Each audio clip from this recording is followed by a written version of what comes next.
ये वीडियो है खास तौर पर उन दोस्तों के लिए जिनकी तालीम कम है और जिन्होंने अभी अभी इंग्लिश बोलचाल सीखना शुरू किया है, और इसके साथ साथ स्कूल स्टूडेंट्स के लिए जो सेल्फ इंट्रोडक्शन पर छोटा सा एक ऐसे लिखना चाहते हैं, तो ये 10 लाइनों का एक ऐसे भी हो सकता है उन दोस्तों के लिए।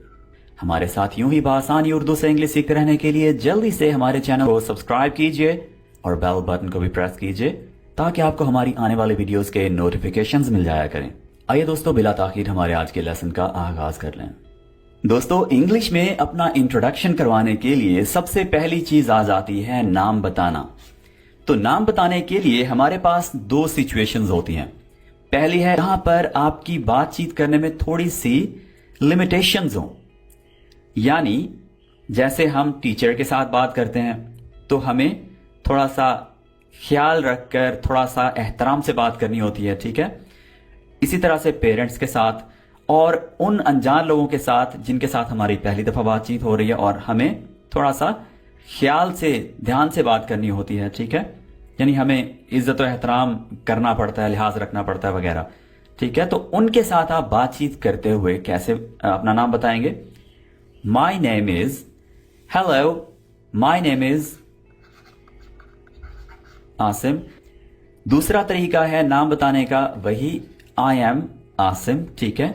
यहां पर आपने hey guys, hello guys, hey everyone इस तरह के वर्ड्स यूज नहीं करने, यानी हे भी यूज नहीं करना, हेलो यूज कर सकते हैं, ठीक है।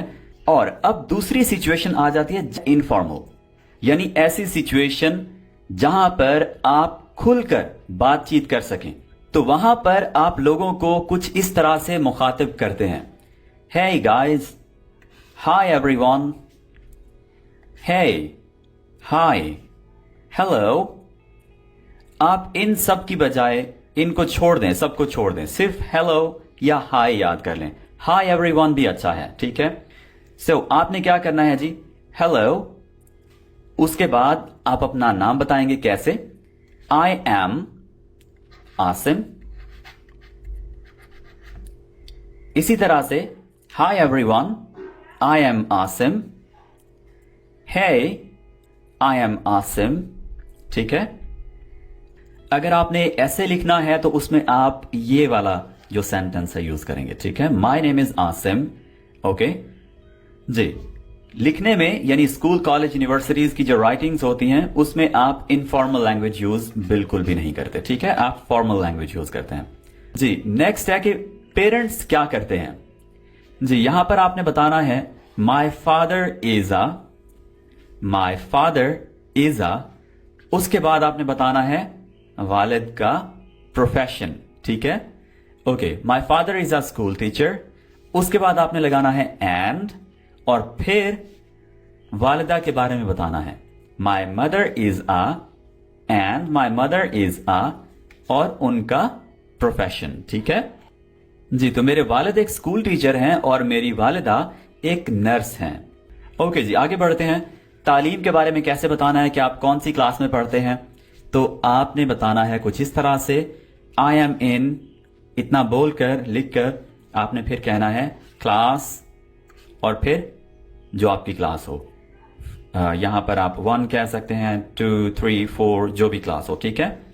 या दूसरा तरीका क्लास का बताने के लिए ये है आई एम इन, उसके बाद आप यहां पर पहले क्लास का बताएंगे, ठीक है।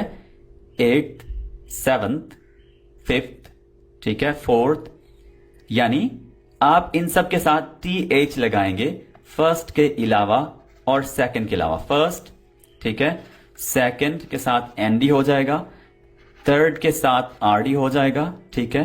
बाकी 4th से लेकर आगे 10th तक TH ही रहेगा, ठीक है।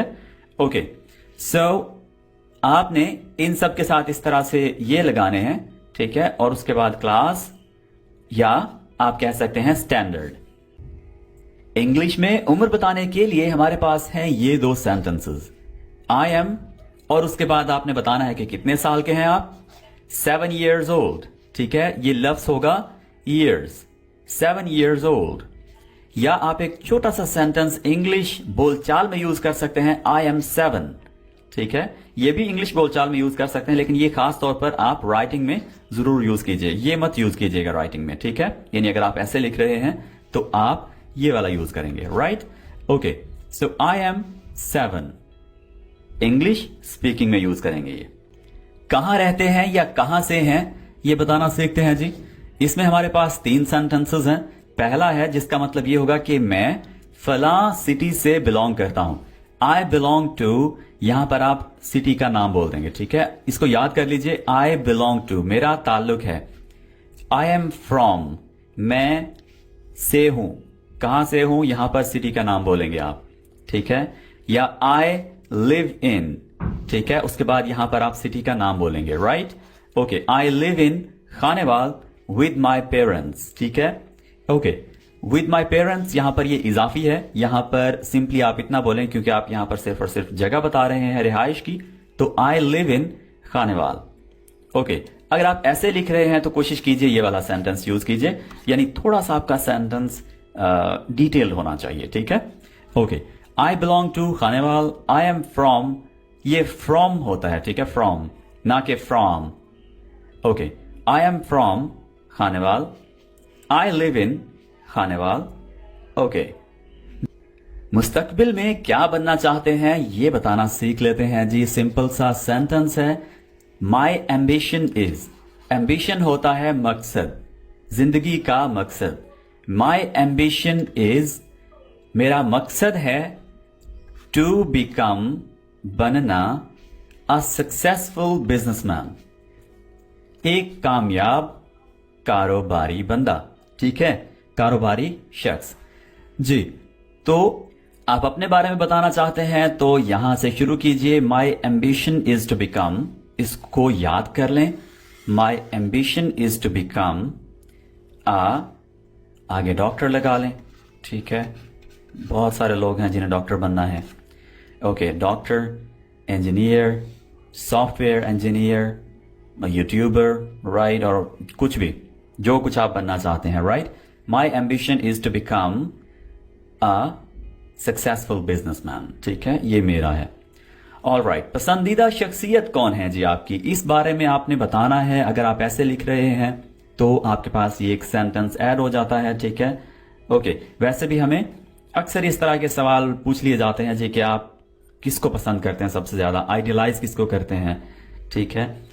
तो my ideal personality is Abdul Sattar Edhi. My ideal personality is, इतना बोलकर आपने उस शख्सियत का नाम बोलना है, ठीक है। माई ideal personality is Abdul Sattar ईदी। ये इन सब जो वर्ड्स हैं इनके स्पेलिंग अच्छी तरह से याद कीजिएगा, पर्सनैलिटी, ठीक है, लिटी। इंग्लिश में मशगला कैसे बताना है, इसके लिए आपके पास ये सिंपल सा सेंटेंस है। देखिए दोस्तों, आप अगर अच्छा सेंटेंस लिखेंगे तो आपको अच्छे मार्क्स मिलेंगे। ओके, और आपने यहां पर बताने हैं जी आपके हॉबीज, अगर 2-3 है, नहीं भी है फिर भी 2-3 बता दीजिए ताकि आपका सेंटेंस लंबा बने, एक अच्छा सेंटेंस बने और आपको अच्छे मार्क्स मिलें, ठीक है। तो my hobbies are gardening, painting and reading books. 2 तो बता ही दीजिए, ठीक है। My hobbies are gardening and painting, ठीक है। अगर 2 हो तो पहले के बाद एंड लगाइए, ओके, एंड पेंटिंग। अगर एक ही हो तो फिर आप कैसे बताएंगे, माई हॉबी इज गार्डनिंग, यहां पर ही बात खत्म हो जाएगी। माई हॉबी इज गार्डनिंग, ठीक है। ओके जी, ये आपने बता दिया मशगला। ओके जी, लास्ट है, this is all about me. आपने जब आपका इंट्रोडक्शन आपका कंप्लीट हो जाए, यानी आप ऐसे लिख लें या अपनी बातचीत मुकम्मल कर लें, अगर आप कहीं पर बता रहे हैं, डिटेल में बता रहे हैं, 2 से 3 बातें आपने बताई हैं, तो उसके बाद कंक्लूड करने के लिए यानी आखिरी सेंटेंस आपका ये होना चाहिए, this is all about me, thank you.